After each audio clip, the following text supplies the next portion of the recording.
안녕하세요. 브랜드 X 코퍼레이션 발표를 하게 될 리서치팀 한상아입니다. 기업 기후는 이 표를 참고해 주시면 감사하겠습니다. 기업 분석, 산업 분석, 투자 포인트, 리스크, 밸류에이션 순으로 발표 진행하겠습니다. 먼저 기업 분석입니다. 동사가 주력으로 판매하는 제품은 여성 레깅스 상의이며 남성 스임, 키즈 등 다양한 카테고리로 사업을 확장하고 있습니다.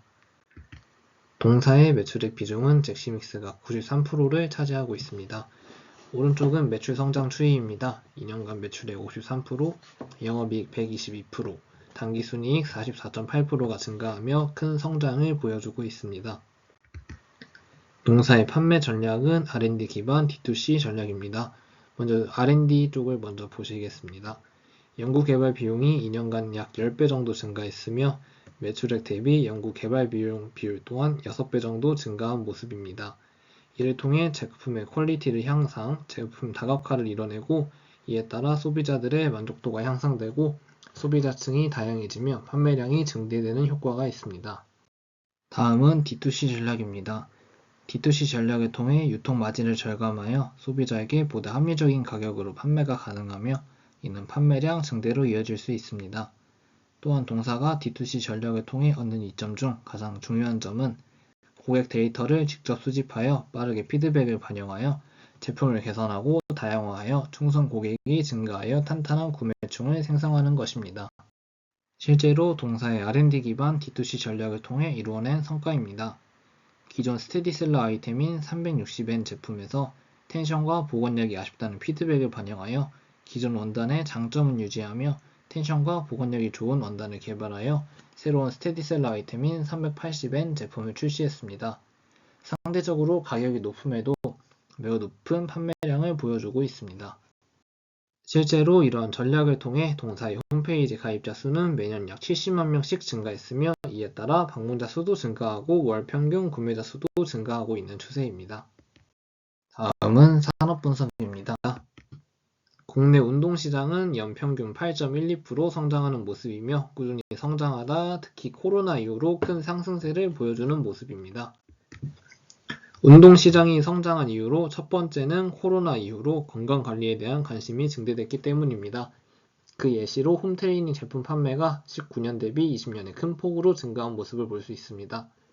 또한 홈트레이닝 관련 유튜브 조회수 또한 매우 높은 모습을 보여주었습니다. 두 번째 이유로는 인스타와 유튜브의 영향이 있습니다. 인스타에 오운환 같은 해시태그가 유행하였고 인플루언서들과 유튜버들의 모습을 보며 동기부여를 받으며 운동에 흥미를 갖고 유튜브를 통해 운동에 대한 정보를 얻기 쉬워져 운동에 대한 장벽이 낮아졌습니다. 세 번째로는 필라테스와 크로스핏과 같은 종목이 새롭게 등장했다는 사실입니다. 운동에 대한 장벽이 낮아진 것은 사실이나 그래도 혼자 하는 운동이 재미가 없다거나 혼자서는 잘 못하겠다는 사람들에게 크로스핏과 필라테스는 다같이 운동을 하며 운동을 배우다 보니 보다 즐겁게 운동하고 쉽게 접근할 수 있게 되었습니다. 마지막으로는 주 52시간 근무제와 워라밸 트렌드에 따른 운동 인구의 증가입니다. 개인의 여가 시간을 중시하는 사람들이 늘어나며 취미로 운동하는 사람들이 늘어났습니다. 이렇게 운동 인구가 증가하고 원마일웨어 트렌드가 확산되며 애슬레저 의류 시장이 성장했습니다. 애슬레저 의류란 애슬레틱과 레저의 합성어로 운동과 일상생활에서 입을 수 있는 의류라는 뜻입니다. 전 세계적으로 애슬레저 의류 시장 규모는 연간 9.85%의 성장을 할 것으로 예상되며 국내에서는 연간 17.69%의 성장을 했습니다. 이는 국내 패션 시장이 역성장을 하다가 최근 다시 성장세를 보이며 연간 1.8% 성장하는 것과는 대비되는 모습으로 큰 폭의 성장을 보여주었습니다. 다음은 투자 포인트입니다. 첫 번째 투자 포인트로는 기존 고객들의 재구매와 새로운 고객의 유입입니다. R&D 기반 D2C 전략을 통해 충성 고객들을 만들어낸 결과 고객 충성도 애슬레저 부분 3년 연속 1위를 달성했습니다. 실제로 재구매 건수가 21년 1분기 59%에서 23년 1분기 70%까지 증가했습니다. 이와 같은 브랜드 파워로 기존의 고객들은 재구매를 하며 새로운 고객들이 많이 유입되고 있으며 그 중에서도 남성과 4050 신규 가입 비중이 증가하고 있습니다. 이렇게 기존의 탄탄한 고객층을 바탕으로 꾸준히 매출이 성장하며 새로운 고객층이 유입되며 더 큰 성장을 도모하고 있습니다. 두 번째 투자 포인트로는 상품 다각화 및 해외 진출입니다. 제품과 카테고리를 다각화하며 앞서 말씀드린 바와 같이 남성 4050의 신규 가입이 증가하는 소비자 다양화 효과로 나타났고, 이는 매출 성장으로 이어집니다. 22년 1분기 대비 23년 1분기에 전략 부분인 맨즈, 골프웨어, 키즈웨어 부분에서 112% 성장하여 매출 성장을 견인하였습니다. 또한 상대적으로 고가인 카테고리의 제품 출시와 기존의 제품을 업그레이드한 프리미엄 라인의 출시로 객단가가 증가하는 모습입니다.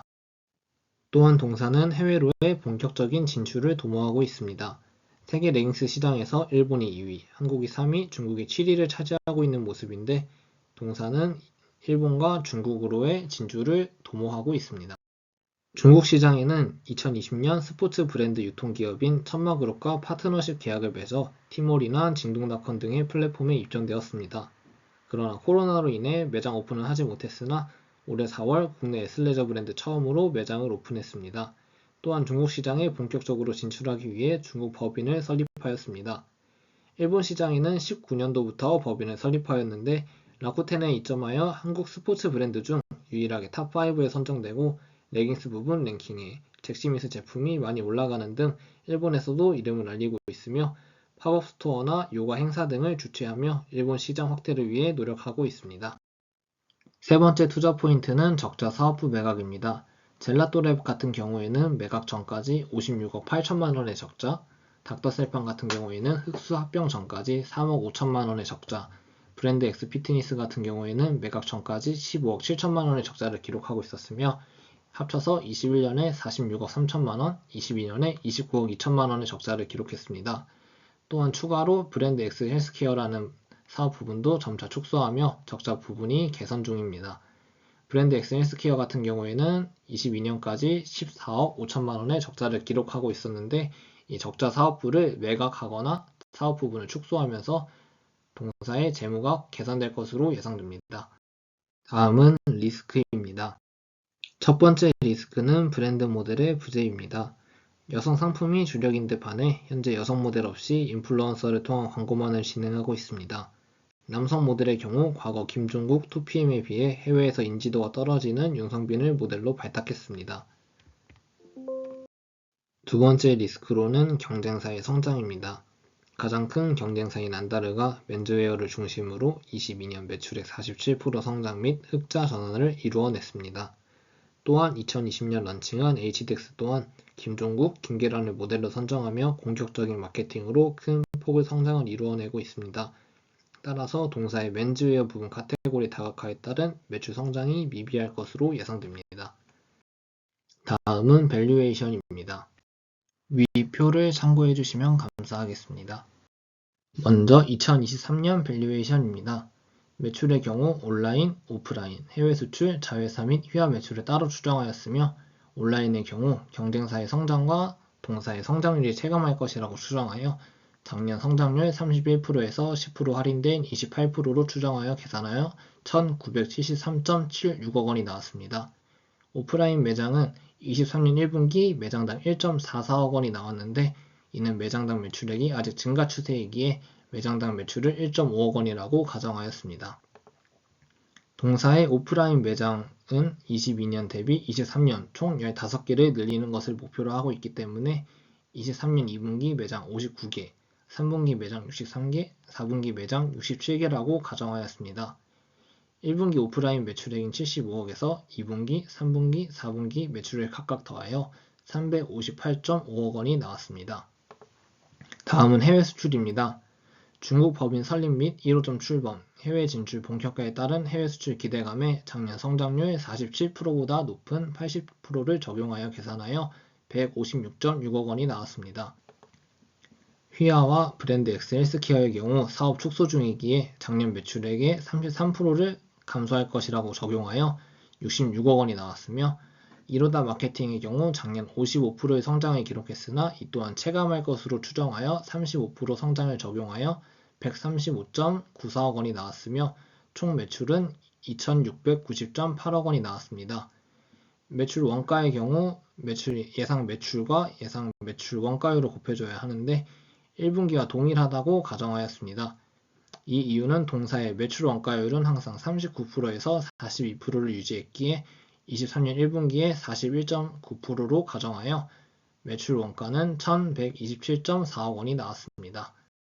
판관비는 광고비, 인건비, 지급수수료, 외주ing역비, 기타로 나누어 계산하였습니다. 광고비는 현재 감소하고 있는 추세이나 경쟁사의 성장 및 해외 마케팅을 감안하여 1분기 16%보다 높은 18%를 적용하였고, 인건비는 해외 진출에 따른 상승을 감안해 기존 평균 7, 8%보다 높은 9%를 적용하였습니다. 지급 수수료율은 7, 8%에서 형성되어 있기 때문에 7.5%를 적용하였으며, 외주 잉역비는 직영점이 증가하면서 5%에서 7%까지 상승했다는 점을 감안해 7.5%를 적용하였으며, 기타 비용은 평균 9%에 R&D 비용 증가에 따른 0.5% 증가를 적용하여 총 판관 비율은 51.5%가 나왔습니다. 영업의 손익은 3개년 평균을 적용하였으며 영업이익은 177억 6천만 원이 나왔고, 법인세는 과세 표준을 적용하여 계산하였고, 당기순이익은 142.3억 원이 나왔습니다. 다음은 2024년 밸류에이션입니다. 매출의 경우 23년과 동일하게 계산해 주었고, 온라인의 경우 성장률이 마찬가지로 체감할 것으로 추정하여 20% 할인한 성장률 22.4%라고 가정하였으며, 오프라인 매장당 매출은 감소할 것으로 감안하여 1.4억 원이라고 가정하였습니다. 24년 오프라인 매장은 총 12개가 증가한다고 가정하였습니다. 해외 수출 성장률은 여전히 견조할 것으로 예측되나 전년도의 큰 성장률에 비해서는 하락할 것이라고 예상하여 60% 성장한다고 가정하였고, 휘하, 브랜드 X 헬스케어 같은 경우에는 23년도와 동일하게 매출이 33% 감소한다고 추정하였습니다. 이루다 마케팅의 경우 23년도와 동일하게 성장률이 체감할 것으로 추정하여 25% 성장한다고 가정하여 24년 총 매출액은 3,279.57억 원 나왔으며, 매출 원가율은 23년과 동일하게 41.9%로 계산하였습니다. 판관비 또한 23년과 동일하게 계산해 주었습니다. 광고비는 23년과 마찬가지로 18%를 적용하였으며, 인건비는 해외 진출에 따른 상승을 감안해 23년도 대비 0.25% 상승한 9.25%를 적용하였고, 지급 수수료율은 7, 8% 고정이기에 7.5% 적용, 외주 영업비는 직영점 증가에 따른 23년도 대비 0.25% 상승한 7.75%를 적용하였고, 기타 비용은 평균 9%를 적용하였으며 22년 대비 R&D 비용 1%가 증가한다고 적용하여 총 판관 비율은 52%가 나왔습니다. 영업의 손익은 3개년 평균을 적용하였고, 영업이익은 200.1억 원, 법인세는 과세 표준을 적용하여 계산하였으며 24년 당기순이익은 160.3억 원 나왔습니다. 23년 타겟퍼는 과거 FNF가 중국 시장을 진출하던 2019년도에 퍼 15.65에서 10% 할인한 14.1을 적용하였으며, 여기서 10%를 할인한 이유는 동사의 브랜드 모델이 현재 부재하기 때문입니다. 24년 타겟퍼는 동사의 해외시장 진출의 성과가 좋을 시 과거 FNF가 중국 시장에서 호실적을 기록하던 21년도에 퍼 20.8에서 10% 할인한 18.72를 적용하였으며, 좋은 성과를 보여주진 못했지만 아직 성장이 기대되는 상황이라면 퍼 15.65에서 10% 할인한 14.1, 좋지 않은 성과를 보여준다면 퍼 10을 적용하였습니다. 23년 EPS는 486원, 24년 EPS는 547원이며 23년 타겟 프라이스는 6,850원으로 상승률 38.7%, 24년 불 타겟 프라이스는 1,240원으로 상승률 107.3%, 베이스 타겟 프라이스는 7,710원으로 상승률 56.1%, 베어 타겟 프라이스 5,470원으로 상승률 10.7%입니다. 따라서 투자 의견은 바이입니다. 네, 이상으로 발표 마치겠습니다. 발표 들어주셔서 감사합니다.